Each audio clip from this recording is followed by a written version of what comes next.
In this video, we are going to deal with the application of first-order ordinary differential equations. What I am about to show you is one problem about population. So, in this video, we will learn how to apply first-order ordinary differential equations to certain problems. Due to Earth's limited resources, many scientists think that Earth has a maximum carrying capacity of 10 billion people. In the year 1966, there are approximately 3.42 billion people in the planet. By the time J was born, the population increased by 69%. When will the Earth reach its limit when J is 18 years old today?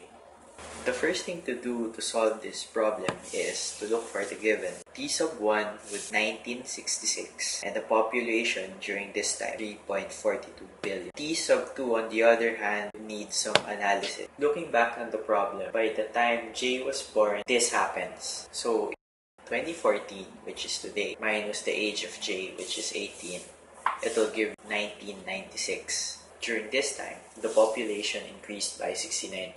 So that would 1.69 times the value of P1. And then we have T sub 3, which is unknown. And then the maximum capacity is given, which is 10 billion. So we are here to find at which year would the population reach 10 billion. In order to solve this problem, we should first identify what type of model does this problem make use of. And that would be a population problem, which makes use of a variable separable equation. And that equation would be dp over dt is equal to a constant times p.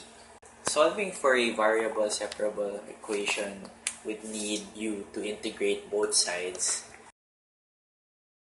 We would end up getting P is equal to CEKT, and this would be one equation that we'll be using to solve the problem. Now, we go to the first line in the given portion of this video, which is we plug those values to the equation we got a while ago. So plugging in those values would give you 3.42 is equal to C times E raised to K times the year, which is 1966. And solving for C, we get 3.42 all over E raised to 1966 K. Now we go to the second line of the problem, which is P sub 2, which is equal to 1.69 times P1, which is 5.78 billion.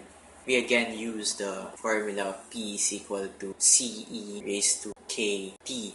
And now that would be 5.78 is equal to CE raised to 1996 times K. But then a while ago, we just solved for the value of C. Plugging it in this equation would give you 3.42 times E raised to 1996K all over E raised to 1966K.